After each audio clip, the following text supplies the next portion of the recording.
ബീഹാറിലെ തെരഞ്ഞെടുപ്പ് ഇപ്രാവശ്യത്തെ അതിൻ്റെ ഫലമെന്ന് പറയുന്ന പല വിധത്തിൽ നമുക്ക് അതിനെ അവലോകനം ചെയ്യാവുന്ന തരത്തിലുള്ള ജാതീയതയുടെയാണോ അതോ സാമ്പത്തികമായിട്ടുള്ള അടിസ്ഥാന പ്രശ്നങ്ങളുടേതാണോ അല്ലെങ്കിൽ രാഷ്ട്രീയത്തിൻ്റെ തന്നെയാണോ എന്നൊക്കെയുള്ളതാണ്. വോട്ട് ചോരി എന്നുള്ള മുദ്രാവാക്യത്തെ അമ്പയെ കടപുഴക്കിക്കൊണ്ട് മറ്റ് ചില കാര്യങ്ങൾ ഈ തെരഞ്ഞെടുപ്പിലേക്ക് വന്നിട്ടുണ്ട്. സൗജന്യങ്ങൾ, അതായത് ജനങ്ങൾക്ക് തെരഞ്ഞെടുപ്പിന് മുമ്പ് അനുവദിക്കുന്ന സൗജന്യങ്ങൾ തെരഞ്ഞെടുപ്പ് വിജയത്തിൻ്റെ വലിയൊരു സാധ്യതയായിട്ട് തീർന്നിട്ടുള്ള അവസരങ്ങൾ പലപ്പോഴും ഉണ്ടായിട്ടുണ്ട്. നമ്മൾ തമിഴ്നാട്ടിലെ തെരഞ്ഞെടുപ്പിലുമൊക്കെ അങ്ങനെ കണ്ടിട്ടുള്ളതാണ്. ആ സൗജന്യ വാഗ്ദാനങ്ങളും ചിലപ്പോൾ അങ്ങനെ തരാറുണ്ട്.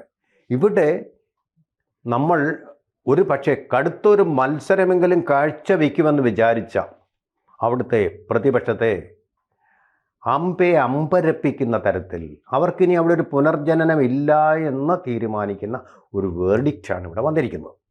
അതേപോലെ തന്നെ ഏറ്റവും പാവപ്പെട്ട സംസ്ഥാനങ്ങളിലൊന്നായ ഈ ബീഹാറിൻ്റെ മണ്ണിൽ, പ്രത്യേകിച്ചും സീമാഞ്ചൽ, മിഥിലാഞ്ചൽ, മധുബനി തുടങ്ങിയ ജില്ലകളിലൊക്കെ പാവപ്പെട്ടവരുടെ കോൺസെൻട്രേഷൻ വളരെയധികം കൂടുതലായിരുന്നു. ഒരുപക്ഷെ അതുകൊണ്ട് തന്നെ അവിടെ കമ്മ്യൂണിസ്റ്റ് പാർട്ടിയുടെ ബലവും സ്വാധീനവും വളരെ വലുതായിരുന്നു പോയ തെരഞ്ഞെടുപ്പുകളിൽ. നെഹ്റുവിയൻ കാലഘട്ടം തൊട്ട് പച്ച പിടിച്ച് ഉയർന്നു വരുന്ന കമ്മ്യൂണിസ്റ്റ് പ്രസ്ഥാനത്തിൻ്റെ കോട്ട കൂടിയായിരുന്നു ബീഹാർ. അവിടെ CPIക്കാണ്, CPM-ന് പാർട്ടി രണ്ടായപ്പോൾ CPM-നേക്കാൾ മേൽ ഉണ്ടായിരുന്നത്. ഒരു ഘട്ടത്തിൽ ഞാൻ ഓർക്കുന്നു 23 സീറ്റിൽ വരെ CPI ഒറ്റയ്ക്ക് അവിടെ ജയിച്ചു. CPM കൂടി ചേർന്നിരുന്നുവെങ്കിൽ ഇപ്പോൾ അവരുടെ നക്സലൈറ്റുകൾ നമ്മൾ പറയുന്ന CPI-ML കൂടി ചേർന്നിട്ടുണ്ട്. CPI-ML-ന് 4 സീറ്റ് കിട്ടി, CPIക്ക് ഒന്നും കിട്ടിയില്ല. CPM ഒരൊറ്റ സീറ്റ് കൊണ്ടാണ് വന്നിരിക്കുന്നത്. അപ്പോൾ അവിടെയും കൂമ്പടഞ്ഞു പോയോ കമ്മ്യൂണിസ്റ്റ് പ്രസ്ഥാനത്തിൻ്റെ? അങ്ങനെ പോയതിൻ്റെ കാര്യം എന്തുകൊണ്ടാണ്? അവരുടെ സാമ്പത്തികമായിട്ട് ഉന്നത മേഖലയിലേക്ക് എത്തിയിട്ടില്ല ഈ പറയുന്ന ജില്ലകളിലെ ആൾക്കാരും. അവിടുന്ന് പലരും ഇപ്പോൾ നമ്മൾ ജോലി തേടി നമ്മുടെ നാട്ടിൽ വരുമ്പോൾ അവരെ കാണുമ്പോൾ നമുക്കറിയാം, ഉണ്ണിയെ കണ്ടാൽ അറിയാമല്ലോ ഊരിലെ പഞ്ഞം. എന്തുകൊണ്ട് CPM-ന് അതുപോലും അവരുടെ ഒരു വിജയത്തിനുള്ള മാർഗമായിട്ട് ഉപയോഗിക്കാൻ കഴിയുന്നില്ല എന്നുള്ളതാണ് എൻ്റെ ആദ്യത്തെ ചോദ്യം. ബീഹാർ പല കാര്യങ്ങളും പരിശോധിച്ചാൽ രാഷ്ട്രീയമായിട്ട് സോഷ്യലിസ്റ്റ് രാഷ്ട്രീയത്തിന് വഴക്കുകളുമാണ്. സോഷ്യലിസ്റ്റ് രാഷ്ട്രീയം രാഘവനോഹർ ജോഗി മാത്രമല്ല, ജയപ്രകാശ് നാരായണൻ, അവരുടെയൊക്കെ ഒരു പാരമ്പര്യമാണ് ശരിക്കും നിതീഷ് കുമാർ തുടരുന്നത് എന്ന കാര്യവും നമുക്കറിയാവുന്നൊരു കാര്യമാണ്.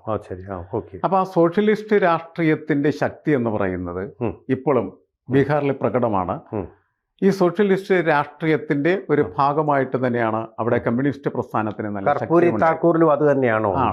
തീർച്ചയായിട്ടും അവരെ എല്ലാം ആ തരത്തിലുള്ള ഒരു എന്താണ് നമുക്ക് പറയുന്നത്, ഒരു പൊളിറ്റിക്കൽ ലെഗസി, ഒരു ഐഡന്റിറ്റി പൊളിറ്റിക്സ് കൂടെ വന്നിട്ടുണ്ടോ?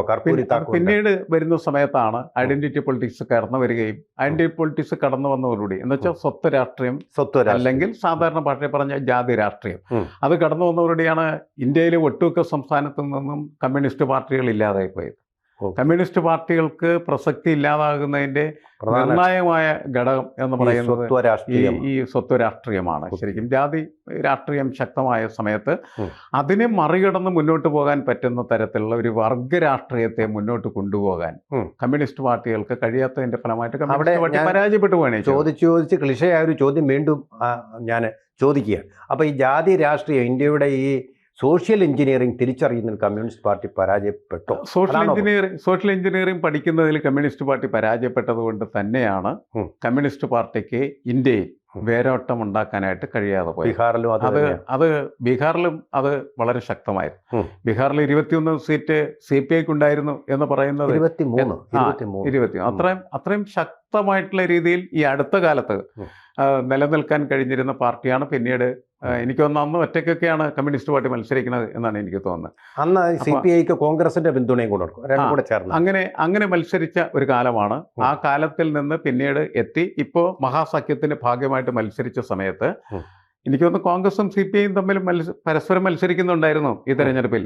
അതും 11 മണ്ഡലങ്ങളിലെ സൗഹൃദ മത്സരങ്ങളുണ്ടായിരുന്നു. ഈ സൗഹൃദ എല്ലാവരും തോറ്റുപോവുകയും ചെയ്യും. ഞാൻ പറഞ്ഞ ഈ സൗഹൃദ മത്സരം എന്നൊക്കെ പറഞ്ഞാൽ എന്താണ്? ഈ നേതാക്കന്മാരുടെ തലക്കടിയണ്ടേ ശരിക്കും പറഞ്ഞാൽ? സൗഹൃദ മത്സരം എന്ന് പറഞ്ഞാൽ നടക്കുന്ന ഒരു ഐക്യ മുന്നണി, സത്യം എന്ന് പറയുന്ന പോലെ കള്ളസത്യം. അതെ, ഞാൻ പറയുന്നതെന്ന് വെച്ചാൽ ഒരു ഐക്യ മുന്നണിക്കകത്ത് നിന്ന് പ്രവർത്തിക്കുന്ന സമയത്ത് എന്ത് വേണം? ആ ഐക്യ മുന്നണിയുടെ ചട്ടക്കൂടിനകത്ത് നിന്ന് പ്രവർത്തിക്കണം, അതിന്റെ അച്ചടക്കം പാലിക്കുകയും ചെയ്യണം. അതിനപ്പുറത്ത് കാര്യങ്ങളൊക്കെ ചെയ്തിട്ട് അതിനെ ന്യായീകരിക്കാൻ വേണ്ടി മര്യാദയോട് പറഞ്ഞാൽ ജനങ്ങൾ എങ്ങനെയാണ് അവരുടെ തലക്കടിക്കണമെന്നാണ് തെരഞ്ഞെടുപ്പിൽ സാക്ഷ്യപ്പെടുത്തി കൊടുത്തത്. തെരഞ്ഞെടുപ്പ് പ്രഖ്യാപിച്ചു കഴിഞ്ഞപ്പോൾ എന്താ സംഭവിച്ചു? കോൺഗ്രസിന്റെ നേതാക്കളെയൊക്കെ എനിക്കൊന്ന് എയർപോർട്ടിലിട്ട് അടിക്കുന്നത് നമ്മൾ കണ്ടതല്ലേ. സ്ഥാനാർത്ഥി നിർണയത്തിന് കോടികൾ വാങ്ങിച്ചു എന്നുള്ളതായിരുന്നു ആണ് പേയ്മെന്റ് സീറ്റ് എന്ന് പറഞ്ഞിട്ടായിരുന്നു അന്ന്.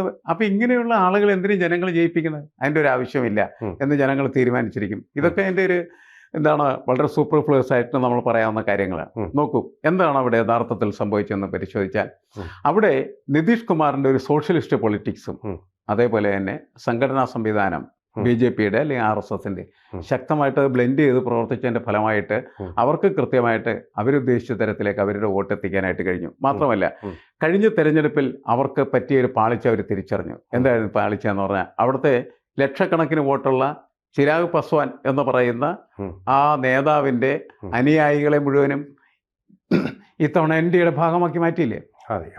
കഴിഞ്ഞ തവണ 135 മണ്ഡലങ്ങളിലാണ് അവർ മത്സരിച്ച് ലക്ഷക്കണക്കിന് വോട്ട് നേടിയിരുന്നു. അവരെ സ്ട്രൈക്കിംഗ് റേറ്റ് വളരെയുള്ള നേതാവാണ് അദ്ദേഹം. തീർച്ചയായും 2024 4 പാർലമെന്റ് മണ്ഡലങ്ങളിൽ മത്സരിച്ച് അത് 4ലും അവർക്ക് വിജയിക്കാൻ കഴിഞ്ഞു. ശരിയാണ്, അത് ഒരുമിച്ച് നിൽക്കുന്ന സമയത്താണ്. കഴിഞ്ഞ നിയമസഭാ തെരഞ്ഞെടുപ്പിലെ അവർ ഒറ്റയ്ക്കാണ് മത്സരിച്ചത്. BJP ഇത് കൃത്യമായിട്ട് കണക്കൂട്ടിയിട്ട് അവരെ ഇത്തവണ ഒപ്പം ചേർത്തു. അങ്ങനെ ചേർത്ത സമയത്ത് തന്നെ യഥാർത്ഥത്തിൽ NDA വിജയിച്ചു കഴിഞ്ഞിരുന്നു. പിന്നെയുള്ള തെരഞ്ഞെടുപ്പൊക്കെ എന്ന് പറഞ്ഞാൽ ബഹളങ്ങൾ മാത്രമായിരുന്നു.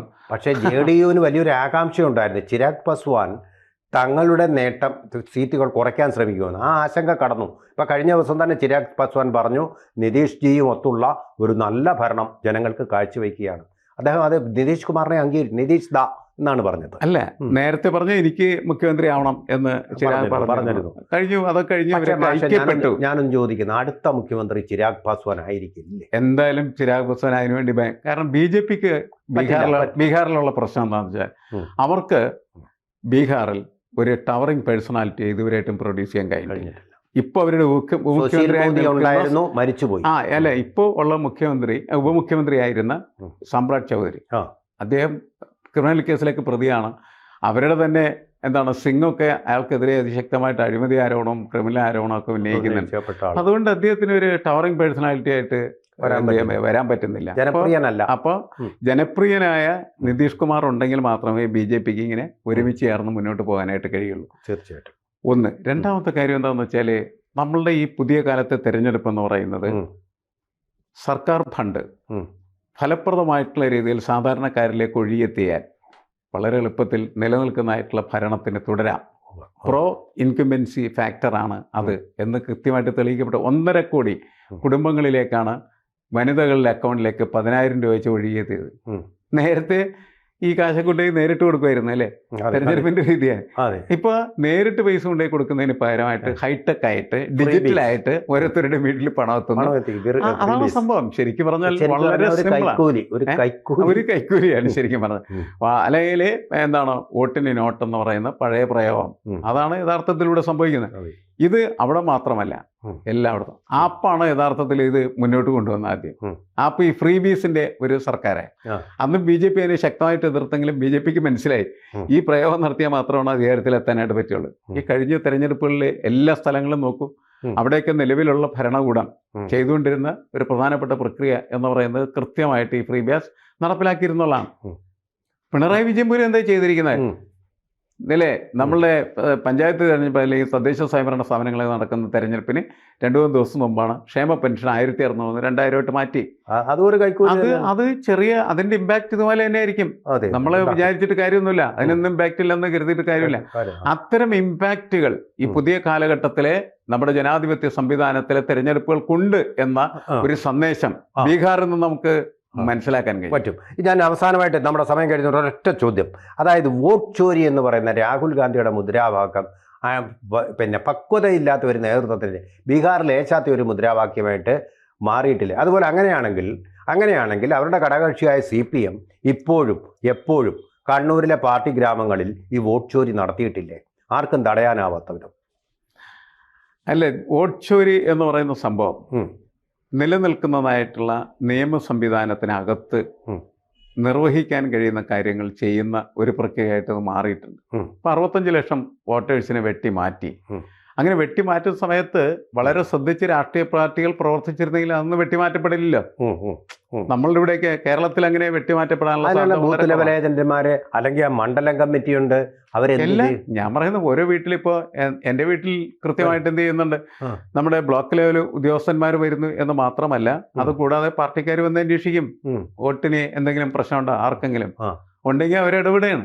ഇത് ബീഹാറിലൊന്നും ഇല്ല, അതാണ് പ്രശ്നം. ബീഹാറിലെ ഈ തെരഞ്ഞെടുപ്പ് വരുമ്പോൾ മാത്രമാണ് ഇവരെല്ലാം എന്ത് ചെയ്യുന്നത്, രാഷ്ട്രീയ പ്രവർത്തനമായിട്ട് ചെല്ലുന്നത്. അതല്ലാണ്ട് സ്ഥിരമായിട്ട് രാഷ്ട്രീയ പ്രവർത്തന പ്രക്രിയ എന്ന് പറയുന്നത് അവിടെ ഉണ്ടായിരുന്നില്ല എന്നുള്ളതായിരുന്നു നമ്മൾ മനസ്സിലാക്കണം. കമ്മ്യൂണിസ്റ്റ് പാർട്ടി എന്തുകൊണ്ട് ഇങ്ങനെ പരാജയപ്പെട്ടു? CPM-ൽ വളരെ ശക്തമായിട്ടുള്ള രീതിയിൽ പ്രവർത്തിച്ചിരുന്നതാണ്. ഞാൻ അവിടെ പ്രവർത്തിക്കാൻ പോയിരുന്നതായിട്ടുള്ള പല CPM കേരളത്തിലെ പ്രവർത്തകരുമായിട്ട് സംസാരിച്ച സമയത്ത് അവർ പറഞ്ഞത് എന്താണെന്ന് വെച്ചാൽ ജയിക്കുമെന്നാണ് അവർ എൻ്റെ അടുത്ത് പറഞ്ഞിരുന്നത്. പക്ഷേ അവർ പരാജയപ്പെട്ടു. കാരണം എന്ന് വെച്ചാൽ സ്ത്രീ വോട്ടർമാർ ഇവരുടെ എല്ലാ പ്രതീക്ഷകൾക്ക് അപ്പുറമായിട്ട് NDA അല്ലെങ്കിൽ നിതീഷ് കുമാറിന്റെ സർക്കാരിനെ വോട്ട് ചെയ്തു എന്നുള്ളതാണ് പ്രശ്നം. നമ്മൾ കണ്ടതല്ലേ ഈ തെരഞ്ഞെടുപ്പിലെ സ്ത്രീ വോട്ടർമാരുടെ തള്ളിക്കയറ്റം. അപ്പോൾ സാധാരണ രീതിയിൽ അങ്ങനെ തള്ളിക്കയറുമ്പോൾ നമ്മൾ കരുതുക എന്താണെന്ന് വെച്ചാൽ ആംഗ്രി വോട്ടേഴ്സ്, ഈ ആന്റി ഇൻകംബൻസി ഫാക്ടർ എക്സിസ്റ്റ് ചെയ്യുന്ന സ്ഥലത്ത് ആംഗ്രി വോട്ടർ എന്ന് പറഞ്ഞ ഒരു പ്രതിഭാസമുണ്ട്. ഇവൻ എന്ത് ചെയ്യുന്ന വെച്ചാൽ ഇതിൻ്റെ ഇടയിൽ നിലനിൽക്കുന്നതായിട്ടുള്ള ഭരണകൂടത്തെ അടിച്ച് താഴെയിടാൻ വേണ്ടിയിട്ട് വോട്ട് ചെയ്യുകയാണ് ചെയ്യുന്നത്. അവൻ വളരെ വിദ്വേഷത്തോടെ കലിപ്പിലാണ് വോട്ട് ചെയ്യുന്നത്. ആ കലിപ്പല്ല ഇവിടെ സ്ത്രീകളെ കാണിച്ചത്. സ്ത്രീകൾ മാത്രം ആവേശത്തോട് വോട്ട് ചെയ്യണേ. ആവേശം വന്നതുകൊണ്ട് ഫലമായിട്ട് അവിടെ വോട്ടിംഗ് ഈ പ്രാവശ്യം റെക്കോർഡ് വോട്ടിംഗ് ആയിരുന്നു.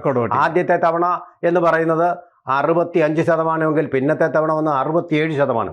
ഒരു ശരാശരി എടുത്തു കഴിഞ്ഞാൽ 66%. ബീഹാറിൻ്റെ ചരിത്രത്തിൽ ഇന്ന് വരെ ഉണ്ടായിട്ടില്ല പോളിംഗ്.